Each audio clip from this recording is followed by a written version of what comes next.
মনে হয় সেদিন না মায়ের কাছে আবদার করতাম যে মা পিঠা খাবো, পিঠা বানাই দাও। দেখতে দেখতে আমি নিজেই এখন মা হয়ে গেছি, আলহামদুলিল্লাহ। তো ছেলেরা এখন আবদার করছে আমার কাছে পিঠা খাবে। তো প্রবাসে থাকি এখন, এখানে তো সব কিছু এভাবে সহজলভ্য না, এটা তো আর বাচ্চারা বুঝবে না। তো যাই হোক, আমি মা আমার কাছে আবদার করছে, এখন খাওয়াতে তো হবেই। বাসায় নারকেল ছিল না, কিন্তু শুকনা নারকেল ছিল, যেটা হলো গুঁড়ো করা আর কি। সেটাই গরম পানি দিয়ে ভিজায়ে, আর দেশ থেকে আনছিলাম কিছু পাটালি। পাটালির অবস্থাও বেশ একটা ভালো না। তো আর কি করবো, এখানে তো গুড় পাওয়া যায় না। যাই হোক, ওটা দিয়েই আর কি বানালাম। নারিকেলটা যেহেতু শুকনা ছিল, এই জন্য আর কি পুরটা কেমন খসখস করছিল, তার জন্য কিছু চাউলের গুঁড়া দিলাম যাতে একটু আঠালো ভাব হয়। তো নারকেলটা রান্না করার পর মনে হলো যে আমার বাসায় তো কিছু তিল ছিল, পরে সেই তিলগুলো ভেজে আবার ওর ভিতরে দেব। তো তিলটা ভেজে নিলাম। এখন দেশ থেকে নিয়ে আসছি আমি সব থেকে স্মল সাইজের একটা শিলপাটা, সেটাতে আর কি ফার্স্ট টাইম আর কি শিলপাটা ইউজ করা হয় না, শখের বসে নিয়ে আসা আর কি এত দূরে। তো ওটাতে আমি বেটে নিলাম। বাটতে বেশ অসুবিধা হয় যেহেতু ছোট। আমারই আসলে ভুল হয়েছে, এত দূর থেকে এত কষ্ট করে টাকা খরচ করে যখন আমি আনছি বিদেশে একটা শিলপাটা, একটু বড় দেখে আনা উচিত ছিল। যাই হোক, বুদ্ধির ভুল, বুঝতে পারিনি, পরের বার ঠিক হয়ে যাবে। তো আমার তিল বাটা শেষ। তিলটা বেটে নিয়ে আমি রান্না করা নারকেলের সাথে মিশিয়ে নিলাম। তিলটা দিলে আসলে কি হয়, একটু খেতে ভালো হয়। ছোটোবেলায় দেখতাম আমার মা চাচিরা দিত, তাই আর কি আমিও দিলাম।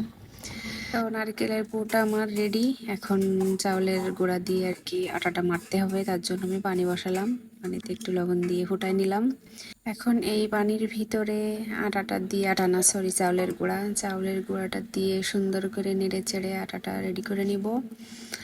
এই আটাটা মারা একটু ঝামেলা লাগে আমার কাছে, কারণ কিছু কিছু সময় দেখা যাচ্ছে ভালো মতো যদি আটাটা না মারতে পারি তো পিঠা ফেটে যায়, ভাপ দেওয়ার সময় নষ্ট হয়ে যায়।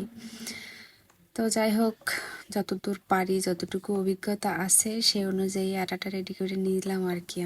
আমি রান্নাঘরে কাজ করছি, কিন্তু আমার নবাবরা মাঝে মাঝে এসে আমাকে দেখে যাচ্ছে বা আমার পিঠা বানানো কত দূর সেটাও খেয়াল করতেছে, একটু কাজ থাকলে সেটাও করে দিচ্ছে। যাই হোক, এখন আমার আটাটা রেডি করা শেষ। রেডি বলতে কি, আটাটার পিছনে বেশ সময় দিতে হয়েছে, ভালো মতো করে এটারে মাখাতে হয়েছে আর কি। কিল ঘুষি যত প্রকার যা ছিল সব দিয়ে টিয়ে ওটারে গোছানো লাগছে। মাছ ছাড়া তো আসলে কোনো কিছু সোজা হয় না। যাই হোক, এখন পিঠা বানানোর পালা। তো পিঠা দেশে থাকতে একরকম বানাতাম, কিন্তু এখন হাতে একটা একটা করে এভাবে বাটি বানায় বানানোর সময় নেই। তো তাই বড় একটা রুটি বেলে তারপরে খুঁজে খুঁজে একটা মুকটি পাইছি আর কি, প্লাস্টিকের বয়েম আর কি যারে বলে, সেই বয়েমের একটা মুকটি খুঁজে পাইছি, পেয়ে সেটা দিয়ে কেটে কেটে নিয়ে তারপরে পিঠা বানাচ্ছি। তো আমার একটু ছোট ছোট পিঠা পছন্দ হয়, এজন্য আমি একটু ছোট ছোট করে বানাইছি, দেখতেও ভাল লাগে, খেতেও ভাল লাগে। তো জানি না কার কাছে কেমন লাগে, ছোট পিঠা ভালো লাগে কি বড় পিঠা। এই যে আমার বড় পাগল, তার একটা অভ্যাস, পিঠা বানানোর সময় কাঁচা আটা খাবে, কাঁচা নারকেল খাবে, তারপরে কাঁচা পুর খাবে, এগুলো তার ভাল লাগে। তো যাই হোক, একটু খেয়ে গেল।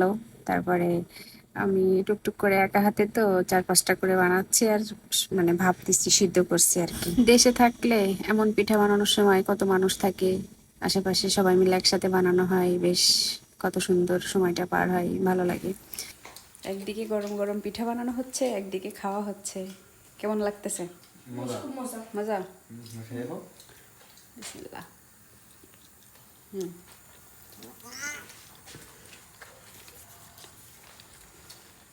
পেট ভরে মন ভরে খাও।